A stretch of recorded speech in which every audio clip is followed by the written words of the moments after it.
Dami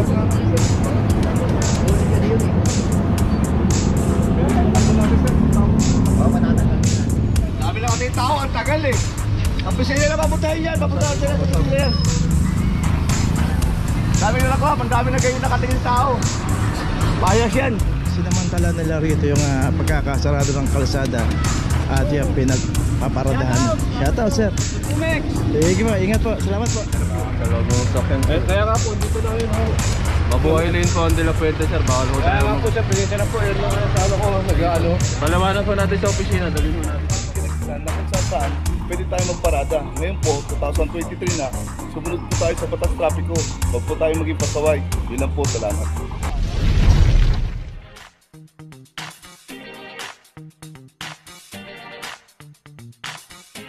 Papajo TV!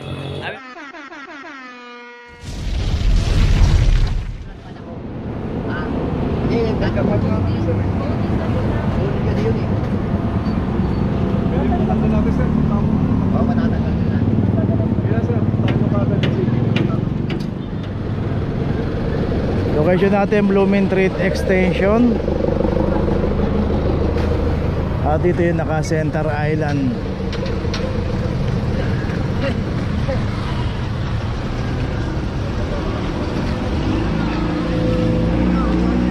Isang Hyundai Tucson. At ito wala ring driver. Dam number 0024.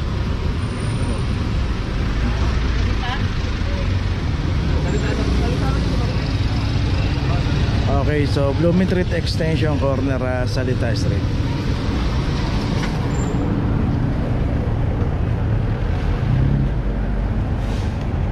Okay, ito may notice na. Kabila.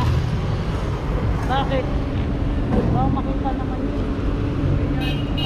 Itim doon sa gilid, di ba? Pagliko natin. Yun ang katabi lang kanto. Meron?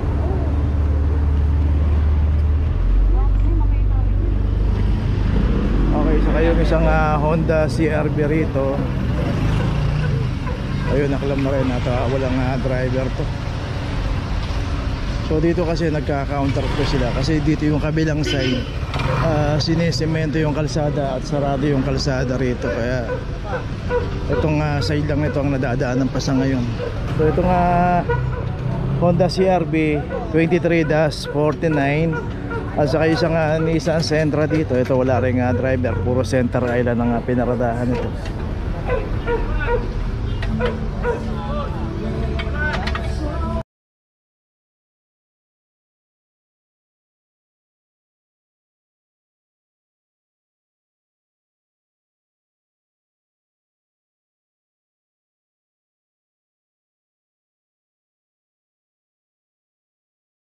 Tao, ang tagal eh. Ang pisa nila maputahin yan, maputahin sila, maputahin yan. Dami nila ko, ang dami na kayo nakatingin tao. Bayas yan.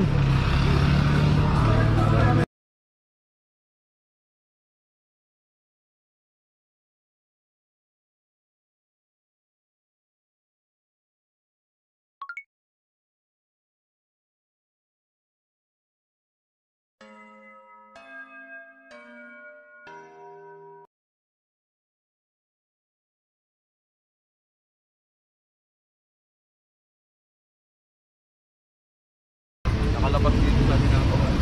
Okay, dito rin ito kasi nadadaanan naman to.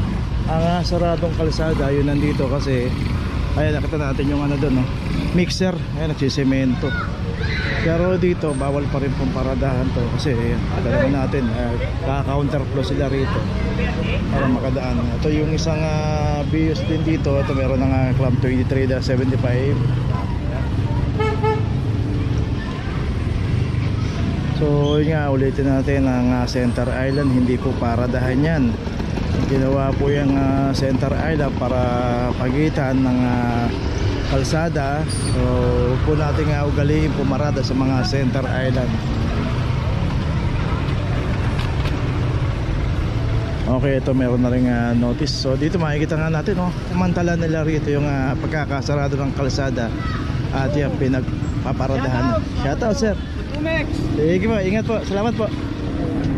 So yun, lahat naman na may notice na. So yun nga, para to be fair lahat na nakaparada rito sa center ay bukod tangi lang dito dahil sarado nga. Yan naman po, hindi na ako kinaklam pagka nakasarado po yung kalsada rito at naging paradahan na rito. Okay, tuloy na po tayo. Location natin, Pinobal. Dito yung isang Mirage sa ito, hindi rin nagbayad ng parking to. Dito sa kahabaan ng Pinobal pay parking at dapat magbayad tayo ng parking dito. Nandun. Papa Joe TV. Sa akin, dadalawa pa eh. Dadalawa pang araw. Sinasabi na eh. Lahat ng tama lang yan. So dito bago tayo pagpaparada tayo sa mga pay parking, always magbayad tayo ng parking dito kasi dito yung mga parking attendant, lahat yan ini-issuehan ng parking ticket.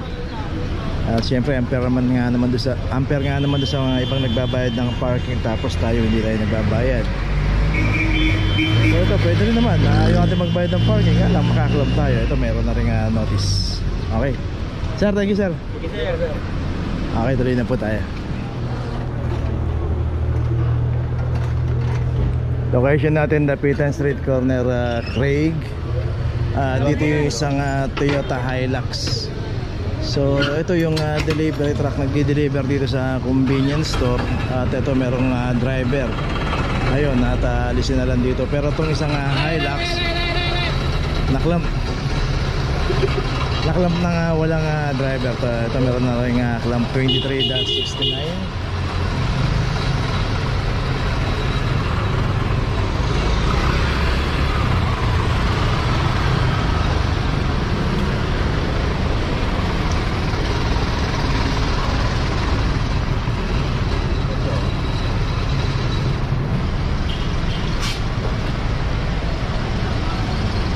Okay, ito meron na rin notice. So huwag po tayo paparada pag may nakita po tayong ganito. Okay, tuloy na po tayo.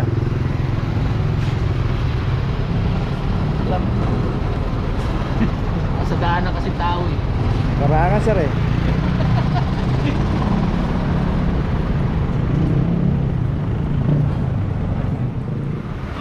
De La Puente, corner Loyola Street.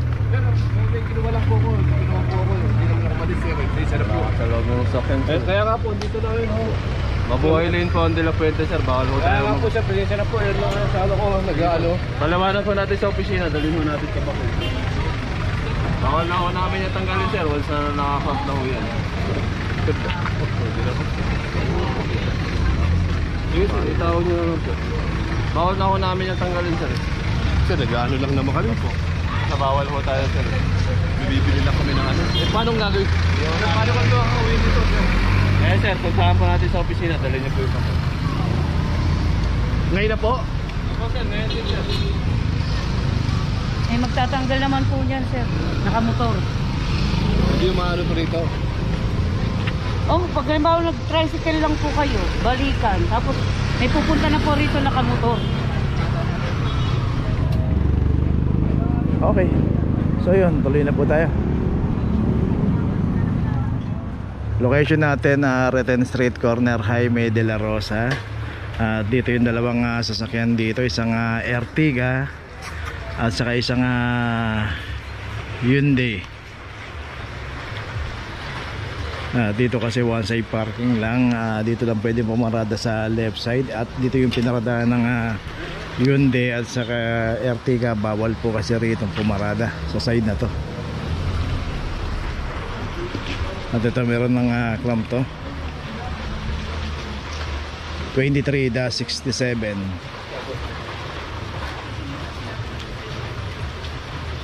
Saka yung Ertiga 23-68. Ano? Ay, hindi na rosa eh sir.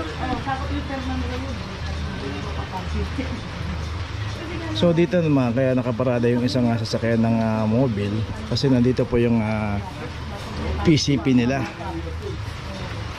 Ayan kasi pagka anytime may responde sila. Yun nga lang kasi bawal nga ang pumarada rito sa side na to. Siguro baka nakita nakaparada sila kaya gumaya na rin yung dalawang sasakyan dito.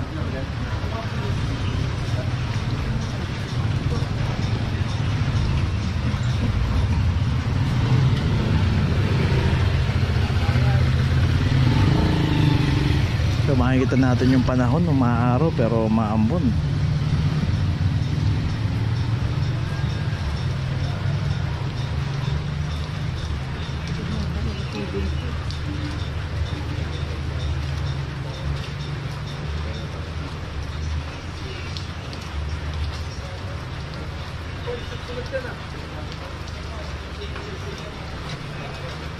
Kaya ko ito dyan? Ay, bulas yun, di ba?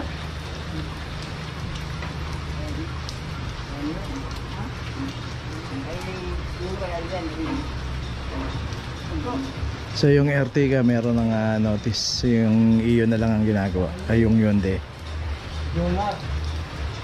Erin? Oo. Hindi, wala nang...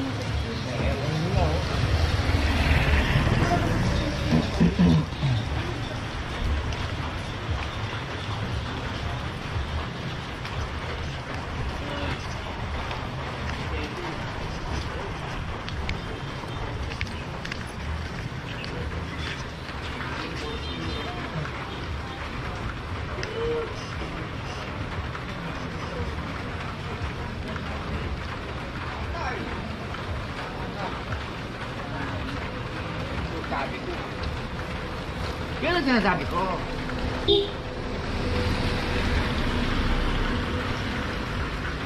Okay, daw lalagay na yung notice at naka-plastic na rin.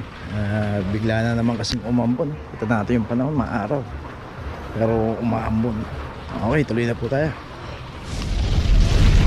Okay, nandito na ngayon tayo sa opisina ng clamping sa impounding dito sa Central. Dito na po nagtatapos ang ating vlog. Maraming salamat po sa mga subscriber, sa mga viewers, sa mga napadaan po sa ating channel. Maraming salamat po sa mga suporta nyo. Sa mga hindi pa po nakakapag-subscribe, subscribe na po tayo mga kabayan. Maraming salamat po. Mabuhay!